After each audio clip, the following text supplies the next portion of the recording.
Apakah sama Muhammadiyah dengan Salafi atau justru berbeda?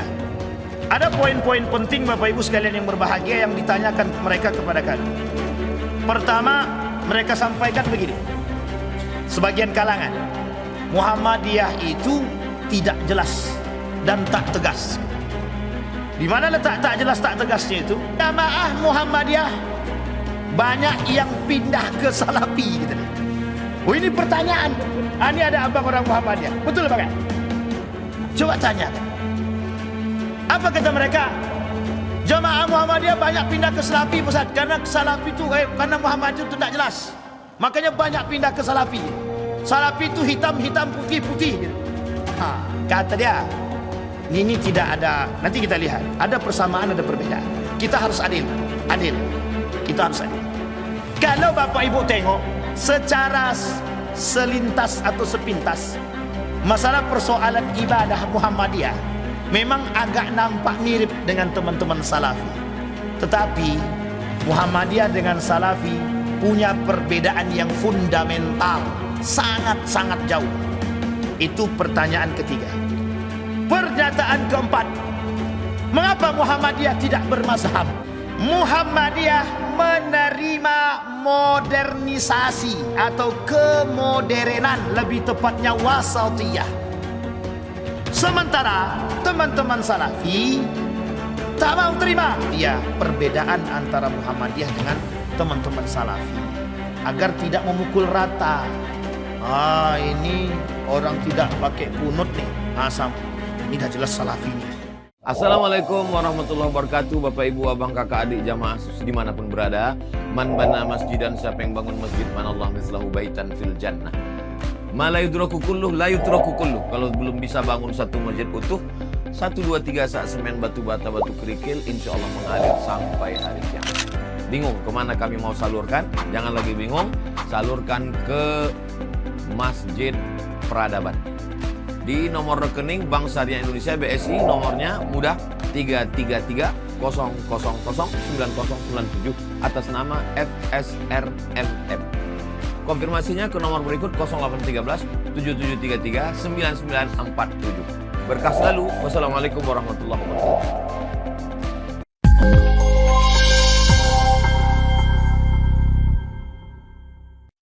Ada hal yang begitu sensitif yang ingin kita coba bahas bersama.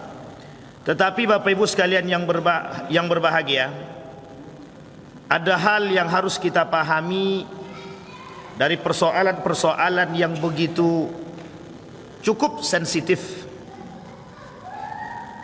terkait perbedaan Muhammadiyah dan teman-teman Salafi. Ini teman-teman Salafi nggak ada ini. Ini kalau ada teman Salafi enak.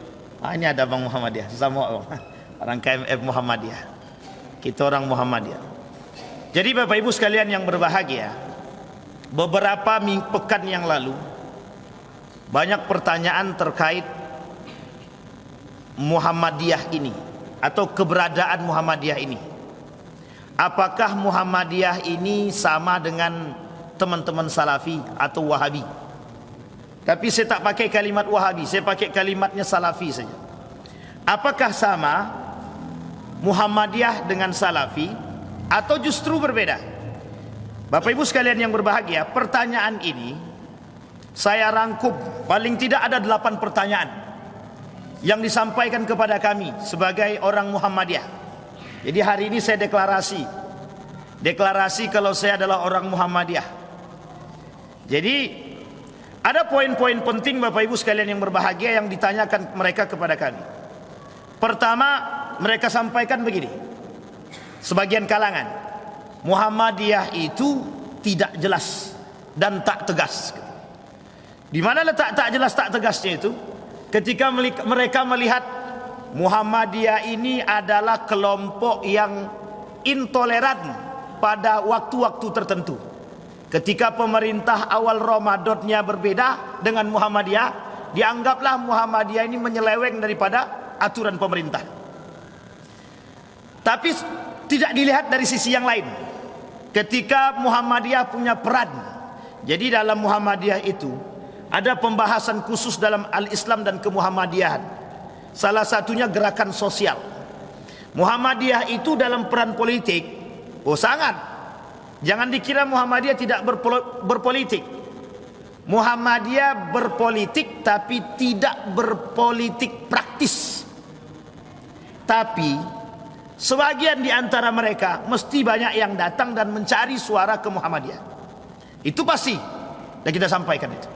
Jadi kalau mereka berbicara mengatakan bahwa Muhammadiyah itu tidak jelas dan tidak tegas, hanya karena persoalan Muhammadiyah dalam urusan melihat hilal itu berbeda dengan kelompok yang lain atau pemerintah, itu tidak bisa dijadikan standar ketidakjelasan Muhammadiyah. Satu. Pertanyaan kedua, apa kata mereka? Muhammadiyah itu abu-abu, kata dia. Salafi tidak, NU tidak, kata dia. Saya bilang justru keabu-abuan itu yang perlu kita jadikan lebih terang. Masih mending abu-abu karena masih ada warna yang abu-abu. Coba kalau tidak abu-abu, tidak warna merah, tidak warna hitam, itu kan lebih parah. Hanya saja Bapak Ibu sekalian yang berbahagia, Muhammadiyah ini adalah organisasi yang lebih dulu berdiri daripada NU, termasuk Salafi itu sendiri. Secara formal Muhammadiyah itu berdiri 1912. Indonesia belum merdeka, Pak. Kenapa NU berdiri? Itu setelah Kiai Haji Ahmad Dahlan meninggal. Bukan tanpa sebab. Kiai Haji Hasyim Asy'ari mendirikan Nahdlatul Ulama 1926, sama berdirinya dengan Pondok Pesantren Darussalam Gontor 1926. Sebelum itu sudah berdiri 1912 Muhammadiyah. Berapa lama jaraknya? Dan bukan tanpa alasan. Kenapa Kiai Haji Hasyim Asy'ari mendirikan Nahdlatul Ulama, gerakan ini? Awalnya dia tak mau mendirikan karena sudah ada Muhammadiyah. Setelah meninggal 1923, ada yang mengatakan 1925, Kiai Haji Ahmad Dahlan, barulah kemudian Kiai Haji Hasyim Asy'ari mendirikan Nahdlatul Ulama. Jadi kalau dikatakan Muhammadiyah ini gerakan abu-abu 1912, Indonesia belum merdeka. Itu Muhammadiyah sudah ada. Ini orang-orang yang berbicara demikian ini mesti tidak kenal Muhammadiyah. Jadi patokan gerakan itu dianggap patokan gerakan keagamaan secara murni. Saya ceritakan satu hal. Dalam surat Al-Ma'un itu, Kiai Haji Ahmad Dahlan itu, atau lebih tepatnya Ahmad Darwis atau Muhammad Darwis itu, mengajarkan surat Al-Ma'un berbulan-bulan kepada muridnya. Sampai protes muridnya. Apa kata muridnya? Loh, kok ini terus yang dibahas, tidak ada selesai-selesainya? Apa jawaban Kiai Haji Ahmad Dahlan? Sebelum dia sampai ke Indonesia, nama dia Muhammad Darwis. Setelah dia sampai ke Indonesia, berubah nama menjadi Ahmad Dahlan. Dia dari Mekah, sama-sama murid atau sama-sama berguru kepada seorang ulama besar, namanya Soleh Darat. Begitu juga Yasin Al-Padani atau Al-Padani. Itu penting untuk dipahami. Jadi Ahmad Dahlan dengan Kiai Haji Hasyim Asy'ari ini masih bersaudara. Kalau bahasa kita ini 3 pupu. Coba dekat itu, sangat dekat sekali. Jadi kemudian kita kembali kepada cerita Ahmad Dahlan tadi. Ketika ditanya sama muridnya, kok surat Al-Ma'un tidak selesai-selesai, padahal kan pendek. Apa jawaban Kiai Haji Ahmad Dahlan kepada muridnya? Sudah dilakukan atau belum? Sudah diamalkan atau belum? Coba bayangkan. Sekarang berapa banyak orang yang hafal Quran? Coba tanya satu ayat saja. Sudah diamalkan atau belum? Satu ayat saja. Dari surat Al-Ma'un itu, yang ditanyakan oleh muridnya kepada Kiai Haji Ahmad Dahlan, yang dikatakan tidak selesai, ditanyakan balik sama Ahmad Dahlan.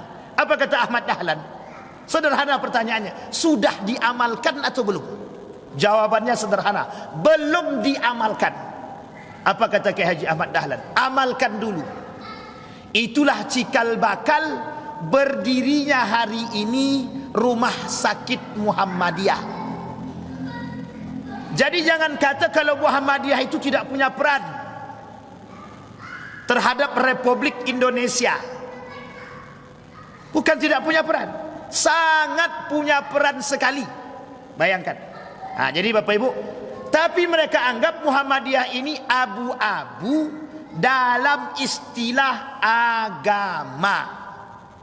Lembut tidak, kasar tidak. Karena pemahaman Muhammadiyah itu wasatiyah, lebih modern atau tengah-tengah. Fes, Daren. Baik, yang ketiga. Pertanyaan yang ketiga. Jamaah Muhammadiyah banyak yang pindah ke Salafi gitu deh. Oh, ini pertanyaan. Ini ada abang orang Muhammadiyah. Betul apa kan?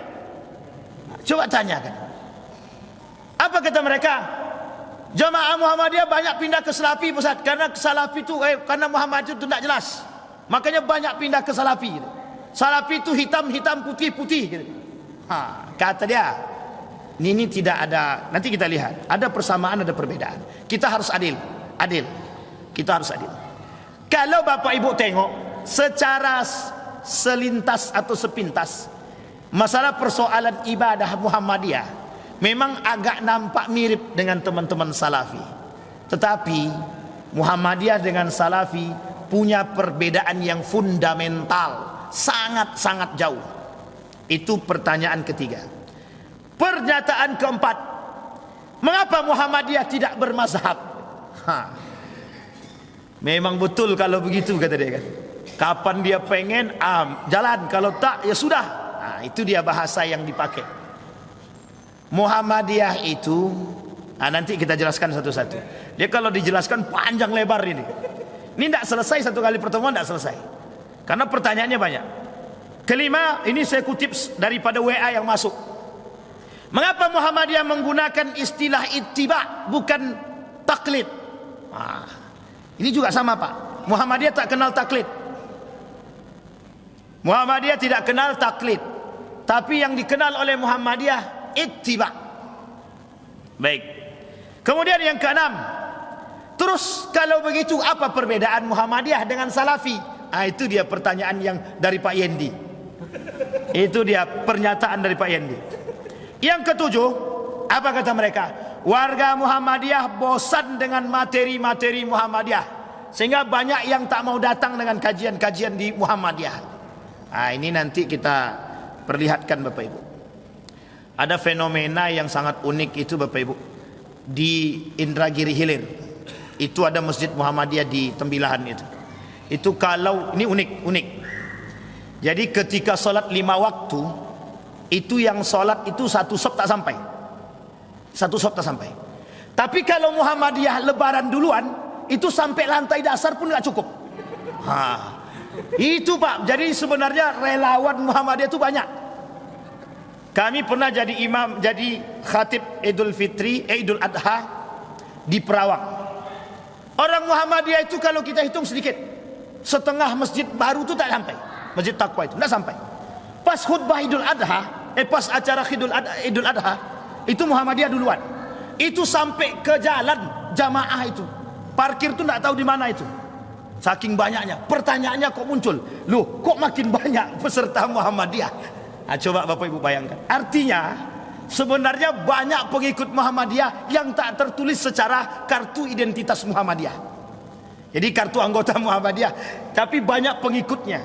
Lebaran duluan mau, puasa duluan nggak mau dia. Jadi kalau bisa semakin sedikit dan semakin cepat. Kalau bisa 27 itu. Cuman nggak bisa kan. Tapi kita lihat. Kemudian yang terakhir ada 8 pertanyaan.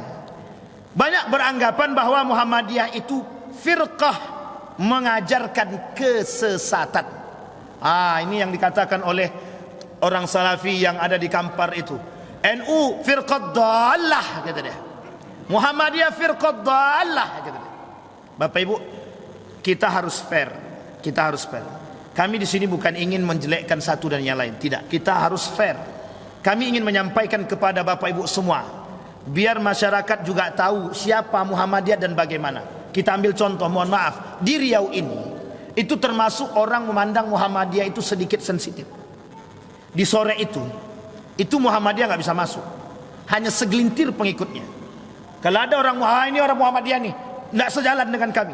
Coba bayangkan, itu orang-orang yang nggak paham sejarah, orang-orang yang tidak paham dengan siapa sebenarnya atau bagaimana sebenarnya atau apa sebenarnya Muhammadiyah ini. Hari ini kita mau akui Bapak Ibu, biar Bapak Ibu semua tahu, yang paling konsisten hari ini, kelompok dan organisasi yang masih dianggap paling konsisten menjaga Muhammadiyah. Boleh cek firqah-firqah yang lain atau organisasi yang lain. Itu organisasi yang paling berdiri hari ini, tidak ke kanan, tidak ke kiri, itu cuma Muhammadiyah. Karena slogan Muhammadiyah itu adalah wasatiyah, menjadi pendamai di antara sekian banyak masalah. Ketika kasus-kasus bertebaran, Muhammadiyah paling tengah. Maka Bapak Ibu sekalian yang berbahagia, itu dalam segi politiknya, pemerintahannya. Tapi Muhammadiyah juga tidak bisa dipandang sebelah mata dalam urusan agama. Muhammadiyah punya satu hal yang harus Bapak Ibu tahu, Majelis Tarjih namanya. Tahu Bapak Ibu tarjih itu ya? Tukang buat fatwa di Muhammadiyah itu namanya Majelis Tarjih. Dan fatwa itu dipegang oleh anggota Muhammadiyah. Kalau dibilang tidak konsisten, Muhammadiyah sangat konsisten sekali. Ada majelis tablik yang membidangi dakwah. Muhammadiyah kalau berbicara tentang dakwah, Bapak Ibu boleh cek yang sampai ke pelosok sana itu siapa. Bukan hanya yang lain, Muhammadiyah juga paling utama. Bahkan lembaga amil zakat Muhammadiyah itu, Lazismu, pernah menggelontorkan dana untuk memberikan bantuan kepada para dai-dai ke berbagai macam daerah-daerah terpencil, sampai dari Sabang sampai Merauke. Jadi kalau kita berbicara tentang Muhammadiyah, tidak bisa kita berbicara sedikit, Pak. Muhammadiyah punya banyak gerakan. Kembalikan kepada namanya dulu. Apa sih sebenarnya Muhammadiyah itu? Pengikut ajaran baginda Nabi Muhammad SAW. Ini bukan pengikut Muhammad Ridwan, bukan pengikut Muhammad Darwis, bukan pengikut Muhammad yang lain. Muhammadiyah slogannya mengikuti ajaran baginda Nabi Muhammad SAW. Dan ingat, gerakan Muhammadiyah ini puritanisme, pemurnian akidah. Termasuk salah satu organisasi yang menolak TBC, tahayul, bid'ah, khurafat, yang ketika itu banyak tersebar. Jadi kalau mohon maaf, teman-teman Salafi hari ini berbicara TBC, Muhammadiyah 1912 sudah berbicara. Sebelum dibentuknya Muhammadiyah sudah berbicara Kiai Haji Ahmad Dahlan, pemurnian akidah. Jangan salah Bapak Ibu. Dalam selentingan di Padang, ketika Imam Bonjol datang, Imam Bonjol itu peletak batu pertama pemurnian akidah yang ada di Padang, Sumatera Barat. Jangan salah itu. Makanya mohon maaf, kenapa di Sumatera Barat itu rata-rata orangnya Muhammadiyah. Rata-rata itu bukan tanpa sebab. Buya Hamka di situ, dan banyak orang-orang pembesar-pembesar Muhammadiyah yang lahir dari sana. Oh, berarti Muhammadiyah ini orang punya orang Sumatera Barat? Tidak. Muhammadiyah ini tempatnya ada di Kauman, Yogyakarta, tempat lahirnya di situ, Pak. Kauman, Yogyakarta, tak jauh dari rumah sakit Muhammadiyah yang pertama, RSPKU, rumah sakit Muhammadiyah. Itu tak jauh dari tempat gang masuk ke Kauman itu. Di situ ada sekolah madrasah Muhammadiyah namanya Muallimin dan Muallimat, termasuk madrasah yang pertama dulu yang berbasis keislaman. Salah satu pimpinan Gontor itu, pendiri Gontor, Trimurti, itu belajar ke Muhammadiyah, salah satu di antaranya. Jangan salah Pak, Muhammadiyah 1900. Jadi kalau berbicara tentang Muhammadiyah, kita bisa katakan valid. Nah sekarang kita lihat Bapak Ibu. Saya tidak mau sampaikan secara mutlak langsung itu kita sampaikan perbedaan Muhammadiyah dengan Salafi. Kita lihat dulu persamaannya. Teman-teman Salafi dengan Muhammadiyah itu punya kesamaan. Hanya saja Bapak Ibu harus dipahami, Salafi ini, nah ini dah baik kaitannya nih. Salafi ini Bapak Ibu, itu sesama mereka berantem itu. Dia ada kelompok-kelompok tertentu. Kita ambil kelompok yang paling lurus. Arti paling lurus di sini yang tidak mengkafirkan orang, tidak membid'ahkan orang, tidak mengharamkan jasad orang. Kita ambil yang paling sangat-sangat cukup lembut. Ada. Mereka baik dan mereka bersahabat dengan kita. Tapi bagi mereka yang salah, yang betul-betul, hitam-hitam, putih-putih. Salah satu persamaan antara Muhammadiyah dengan Salafi itu Bapak Ibu, menolak yang disebut dengan hadis dhaif dan palsu. Itu sama. Jadi di Muhammadiyah itu menolak hadis palsu dan lemah. Apa tak lagi di Salafi. Teman-teman Salafi sangat menolak.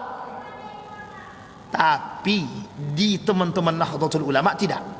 Karena sebagian mengatakan bahwa beramal dengan hadis dhaif itu sunnah.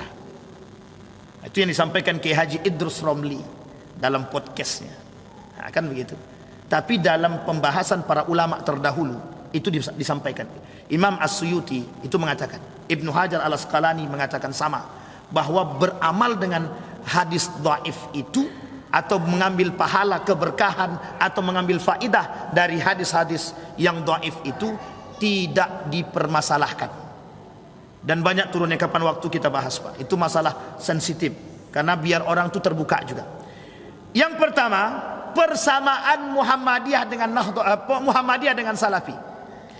Salafi ini gerakan yang baru muncul pada masa kerajaan Saud dan ada kerjasamanya. Saya tak bahas sejarahnya. Kalau bahas sejarahnya dah habis. Kita bahas di Mukminin kemarin. Kalau dibahas itu lagi panjang. Artinya ada dua kelompok. Satu yang garis lurus, satu yang menyesatkan. Itu ada. Satu yang buatan Inggris, satu lagi yang asli mujtahid. Oleh para sebagian ulama begitu. Sehingga memandangnya harus, kita memandang Salafi ini juga harus objektif. Ada yang bermazhabkan Imam Ahmad ibn Hanbal, ada yang tidak bermazhabkan sama sekali. Jangan salah Bapak Ibu. Di Saudi itu pernah disampaikan salah satu asisten daripada Abdurrahman Sudais. Apa kata asistennya? Di Saudi ini no mazhab, gitu dia. Oh, jangan coba-coba Pak. Itu kata mereka, no mazhab di Saudi ini. Tapi sebagian kalangan ada yang betul-betul bermazhabkan Imam Ahmad ibn Hanbal. Dan itu salah, kata salah. Tak salah. Siapapun berhak berpegang teguh kepada mazhab apapun. Wong kita yang teman-teman yang mengatakan bahwa kami berpegang teguh kepada mazhab Syafi'i. Wong istrinya juga nggak pakai cadar tuh. Artinya tidak murni Syafi'i secara utuh. Artinya siapapun boleh berpegang teguh asalkan berpegang teguh dengan mazhab itu punya ilmu, bukan tidak punya ilmu. Kalau tidak punya ilmu, bertaklidlah kepada ulama. Itu dia dalam teman-teman Nahdlatul Ulama. Di Muhammadiyah kami berittiba kepada Majelis Tarjih atau HPT, Himpunan Putusan Tarjih Muhammadiyah, yang sudah dinyatakan dalam Muktamar Muhammadiyah dan disahkan. Jadi tidak sembarangan Pak. Ketika memfatwakan satu masalah, itu Muhammadiyah mendatangkan semua pakar psikologi. Ini ada terbaru, hukum makanan di Jepang, makanan asli Jepang dalam pandangan Muhammadiyah.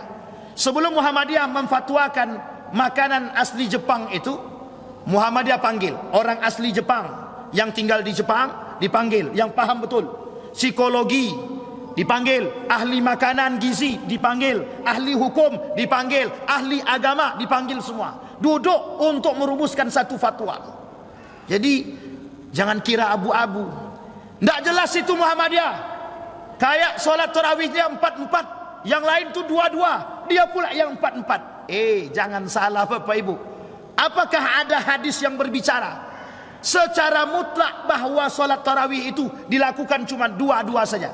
Saudi Arabia hari ini itu 13, bukan 11, bukan 23. Coba cari.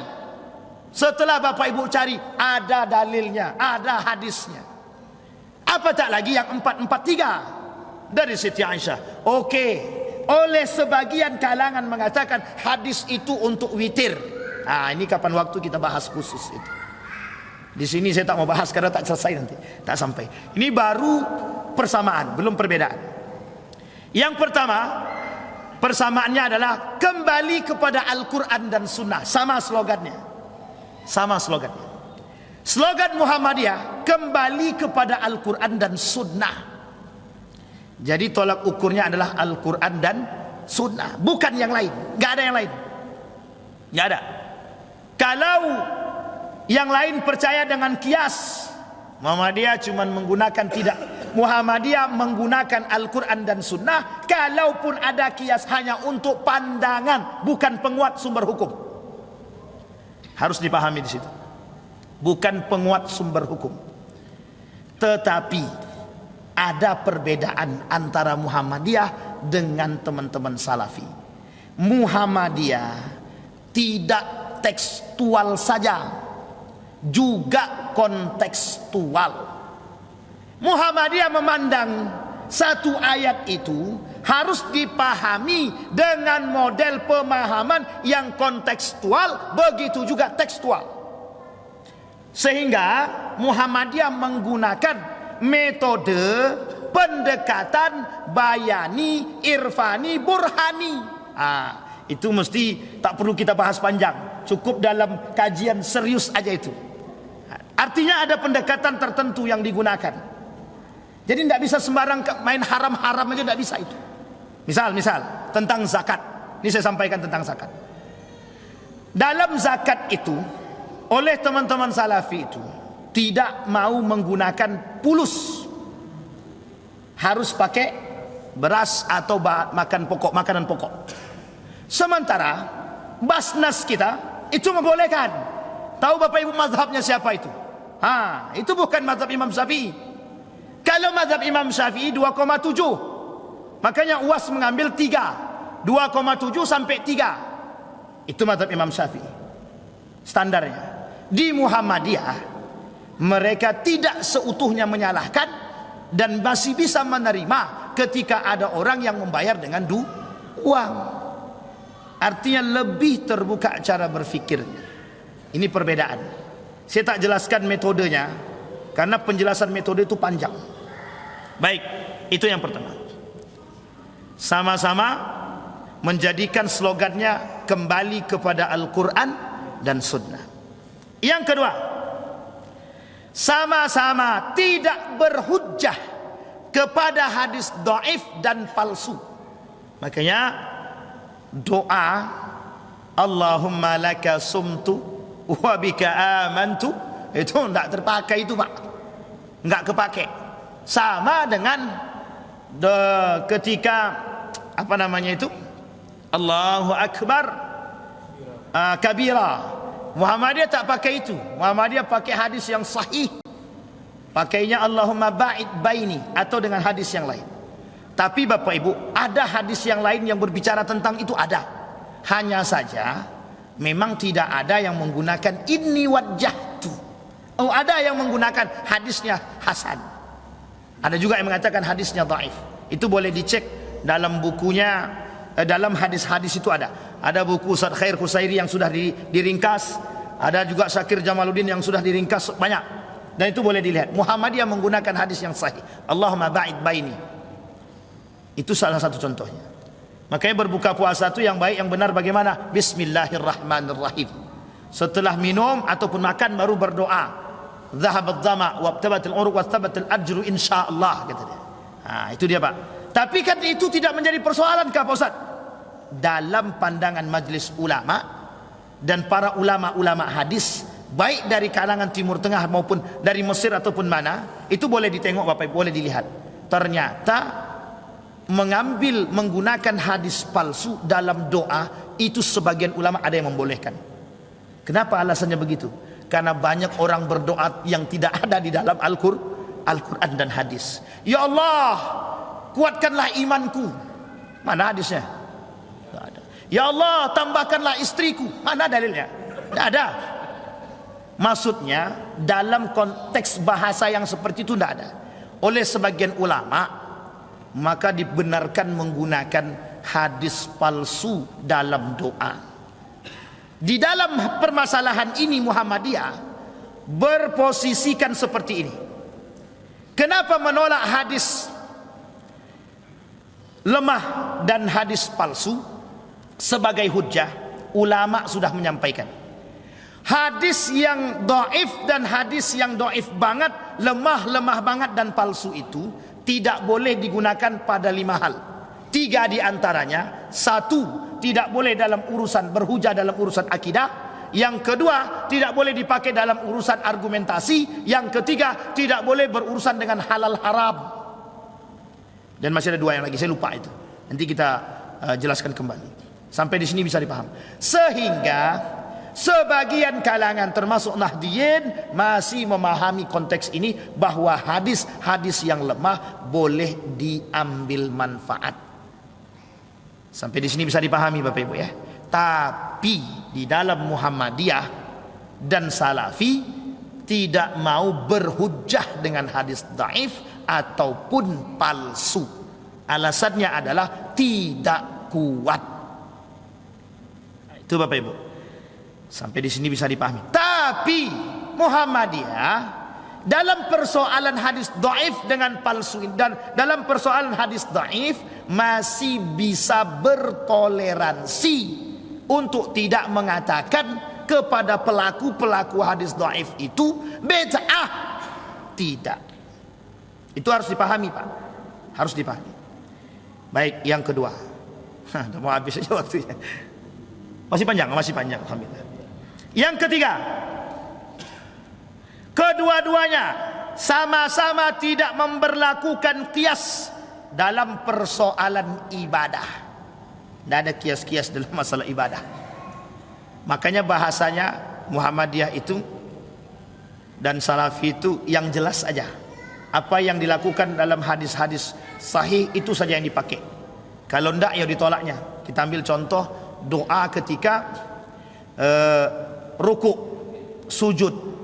Nah, Bapak Ibu kalau rukuk itu bagaimana doanya? Abang, Subhana rabbiyal azimi wa bihamdi. Hadisnya yang sahih dipotong, Subhana rabbiyal azim. Tapi dalam hadis yang lain ada banyak 5 macam. Dan derajat hadisnya ada yang kuat, ada yang lemah, ada yang hasan. Jadi sebenarnya tidak seutuhnya juga apa yang dibaca itu salah. Karena juga ada persoalan. Nah, ini sudah kita bahas ini Pak.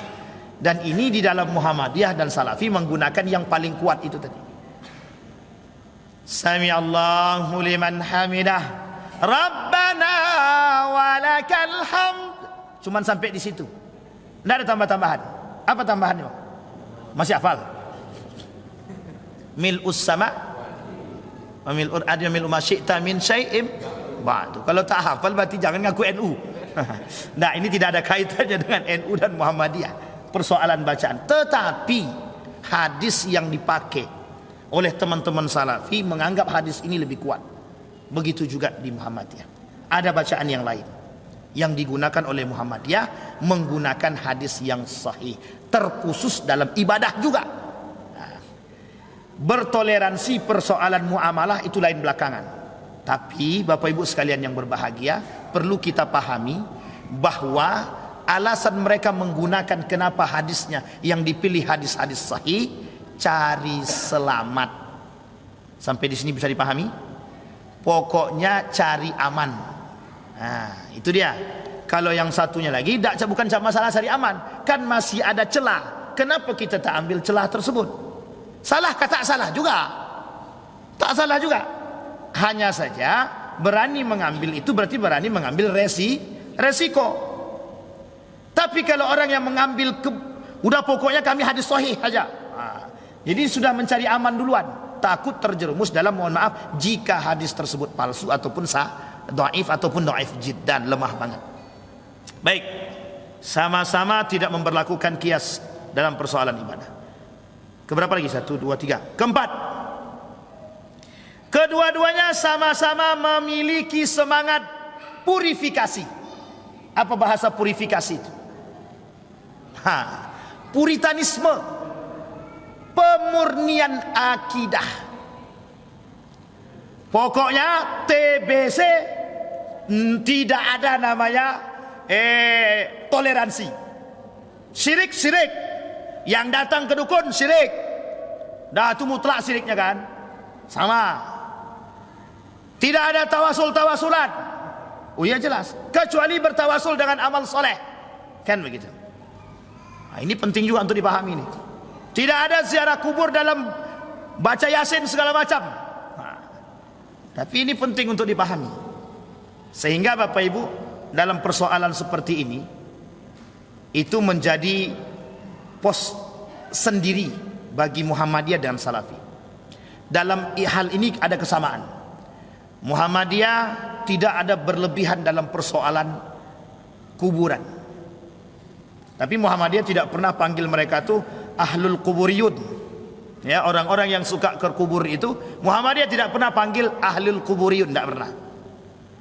Menghargai dan menghormati sikap setiap orang. Itu Muhammadiyah. Muhammadiyah sekalipun berbeda dengan pandangan Muhammadiyah tidak pernah menggunakan kalimat yang kasar atau kekerasan. Itu tidak pernah. Itu harus dipahami, Pak. Oh kafir, tidak pernah. Muhammadiyah boleh cek, tidak pernah.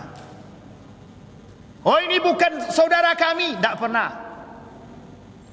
Bahkan masjid-masjid Muhammadiyah aja mau disikat sekarang. Jadi kita harus berjuang, kami harus berjuang untuk mengembalikan itu. Apa maksudnya purifikasi di sini? Dulu banyak yang mohon maaf bahasa lainnya itu apa ya?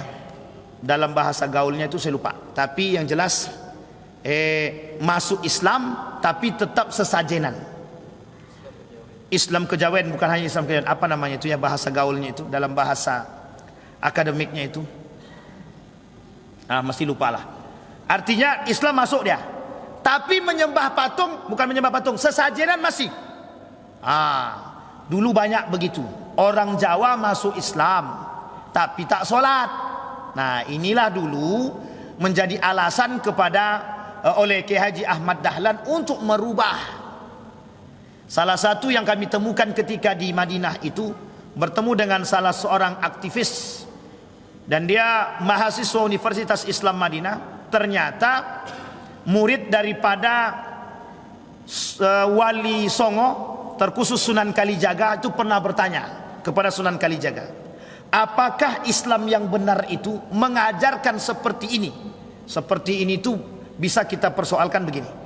Sunan Kalijaga kan suka maling rumah orang kaya, dan itu kemudian dibagi ke orang miskin. Itu dilakukan, diproteslah sama muridnya. Itu salah satunya. Salah satu di antara kegiatan yang dilakukan oleh Sunan Kalijaga.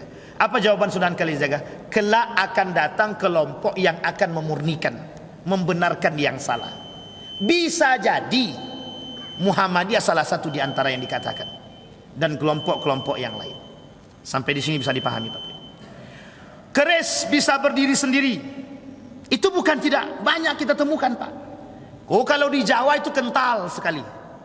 Bunga 7 rupa, kenduri ada maknanya. Oh itu bukan tak ada sebab. Ada sebabnya, Pak. Dulu, Pak, orang kalau kenduri di Jawa itu, dalam nampan itu makanan yang disediakan, itu makanan-makanan yang menyesuaikan rukun iman dan rukun Islam. Nggak bisa sembarangan. Ada filosofinya itu. Baca dalam sejarah, Pak. Boleh, kalau ini boleh merujuk kepada Ustadz Salim Afillah, cukup kuat dalam mengkaji sejarah tanah Jawa. Itu salah satu yang kami temukan waktu itu. Mohon maaf Pak Ustadz, katanya, ini makanan yang kami buat ini dari nenek moyang kami, itu ada maknanya. Jadi tidak bisa, Pak, kalau kita makan itu yang kering dengan yang kering, tidak bisa. Yang kering harus dengan yang basah. Dan itu ternyata ada makna. Dan makna itu mereka masukkan dalam rukun iman dan rukun Islam. Coba bayangkan. Jadi ini sejarah. Ini Sayyidul Amin juga cukup lumayan untuk memahami itu. Baik, kita kembalikan kepada perbedaan tadi. Persamaan. sama-sama memiliki semangat purifikasi. Nah, ini yang harus dipahami dulu dari teman-teman Muhammadiyah. Secara ibadah, oh, Muhammadiyah tidak tahlilan, sama Pak. Salafi juga tidak tahlilan Pak. Muhammadiyah tidak ada namanya kenduri. 3 hari, 7 hari, 1000 hari, tak ada. Yasinan malam Jumat tak ada. Sama Pak, mereka juga nggak ada. Kemudian Maulid Nabi tidak ada. Di Muhammadiyah ada sedikit perbedaan dari zaman dahulu dengan sekarang. Profesor Dr. Haji Yunahar Ilyas mengatakan, memahami makna Maulid Nabi bukan dimaknai dengan makna hukum syariat, tapi lebih kepada budaya. Salah satu perbedaannya adalah Muhammadiyah masih menerima budaya yang sejalan dengan agama dan syariat Islam. Itu penting untuk dipahami. Di sini perbedaannya Pak. Baik, sampai di sini bisa dipahami ya Bapak Ibu ya. Jadi ini dari segi persamaan. Nah, sekarang Bapak Ibu, di antara atau di balik daripada persamaan mesti juga ada perbedaan. Mau kita sampaikan langsung perbedaan atau kita tutup? Sudah selesai waktu dapat. Pertama saja untuk pemancing. Untuk pemancing. Sekarang Bapak Ibu sekalian yang berbahagia, apa perbedaan antara Muhammadiyah dengan Salafi? Kita lihat. Panjang nih Bapak Ibu. Muhammadiyah menerima modernisasi atau kemoderenan, lebih tepatnya wasatiyah. Sementara teman-teman Salafi tak mau terima. Artinya mereka teman-teman Salafi tidak mau menerima modernisasi. Kemoderenan ini mereka tidak terima. Sementara Muhammadiyah itu menerima perkembangan zaman secara modern. Kenapa? Karena dalam pandangan Muhammadiyah, modern ini, perkembangan zaman ini tidak bisa ditolak. Artinya, pada satu sisi, dalam persoalan muamalah, Muhammadiyah membuka diri untuk kembali mengkaji. Sehingga muncul hukum-hukum yang baru yang berdasarkan hasil putusan tarjih Muhammadiyah yang memang layak dikeluarkan dan diikuti oleh anggota Muhammadiyah. Kita ambil contoh. Muhammadiyah itu kalau melihat hilal menggunakan apa? Hisab. Betul ya? Hisab. Tapi kemarin Muhammadiyah agak sedikit lebih modern, menggunakan hisab dan imkanur ru'yah.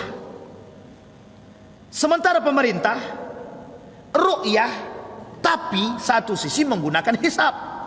Sampai di sini bisa dipahami. Artinya ada titik temu yang bisa disamakan. Nah, ini penting untuk dipahami. Kalau dulu cuman kami pakai hisab saja, betul. Tapi sekarang Muhammadiyah juga bisa menggunakan yang disebut dengan imkanur ru'yah. Hisab dipakai, imkanur ru'yah juga dipakai. Nah, ini penting. Muhammadiyah tidak menolak modern, betul. Perkembangan zaman di Muhammadiyah mereka terima. Makanya mohon maaf, selalu terjadi perubahan dalam sisi muamalah. Sekarang Muhammadiyah punya Gojek. Namanya apa? Lupa saya. Bang, apa nama Gojek kita? Zendo. Nah, itu kalau ini udah nampak tuh. Oh ya, Muhammadiyah juga sudah punya. Sebenarnya kalau Muhammadiyah ini punya produk-produk itu kita tidak aneh. Uangnya 15 triliun nggak bergerak. Jadi kalau mau diambil yang goyang pemerintah ya goyang. Nah, itu Pak. Masih ingat kasus itu Pak? Mohon maaf ya. Kita kalau mau sombong-sombongan Pak ya. Muhammadiyah itu pernah mohon maaf menggertak pemerintah itu dengan apa? Ditariknya duit, mau membangun Muhammadiyah, Bank Muhammadiyah sendiri. Bukan tak bisa, 15 triliun. Kalau bahasa kasarnya pemerintah punya hutang kepada Muhammadiyah. Cuman kan kita nggak mungkin sampaikan itu, astagfirullah. Sampai di sini bisa dipahami Pak ya. Jadi kalau kita berbicara persoalan Muhammadiyah bergerak. Nah, yang kedua, perbedaan antara Muhammadiyah dengan Salafi. Muhammadiyah itu organisasi, sementara Salafi ini sekte. Kalau kita berbicara atau mempermasalahkan organisasi itu terstruktur, ada ketuanya, ada sekretarisnya, ada bendaharanya. Salafi tak ada. Siapa ketua Salafi sekarang? Apa dia organisasi? Tidak ada Pak. Maka Salafi ini secara perbedaan dengan Muhammadiyah pada poin kedua tadi, Muhammadiyah ini organisasi legal, formal, jelas, sementara Salafi tidak. Dia bukan organisasi, bukan tidak jelas juga, bukan organisasi tapi sekte. Maka tidak ada Pak, teman-teman Salafi kan tidak ada tuh siapa ketua Salafinya, tidak ada. Iya memang tidak ada, kecuali kalau mereka bangun yayasan, itu lain cerita.